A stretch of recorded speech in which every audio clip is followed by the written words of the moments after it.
Magandang umaga po at buksan po natin ang ating Biblia sa Deuteronomy, Kabanatang 23, talatang 12 hanggang 14. Sabi po rito, maglalaan kayo ng isang lugar sa labas ng kampo na gagawin yung palikuran o CR. Magdala rin kayo ng kahoy bukod pa sa inyong mga sandata. Gagamitin ninyo itong panghukay at pangtabon kapag kayo dudumi. Naglilibot ang Diyos ninyo si Yahweh sa inyong kampo upang iligtas kayo sa mga kaaway at sila ipalupig sa inyo.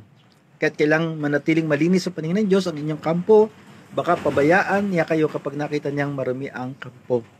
Ito po ibabala sa mga may aso o kaya doon sa mahilig na tumae saan-saan lugar na hindi man lamang tinatabon ng kanyang taing, sapagkat ito po ay nagiging pollution.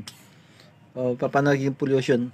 Kapag ang isang pag umulan po at nadala yung dumi ng tao kaya ng hayop doon po sa iniinom na lugar na kung saan may balon, magkakaroon po talaga ng sakit. Katulad ng nangyayari sa Baguio, nasabi nga po ang tubig naging polluted. Gawa po nagkaroon ng mga bakterya na nakakasama sa kalusugan ng tao. Kaya po ito'y paalaala sa inyo, sa atin, na ito pong dahilan. At sabi nga dito, pababayaan niya kayo. Hahayaan ng Diyos na magkaroon ng problema yung mga tao na hindi marunong maglinis o hindi nagpapahalaga sa kalinisan po. Pagpalain po tayo ng Panginoong Hesus Kristo.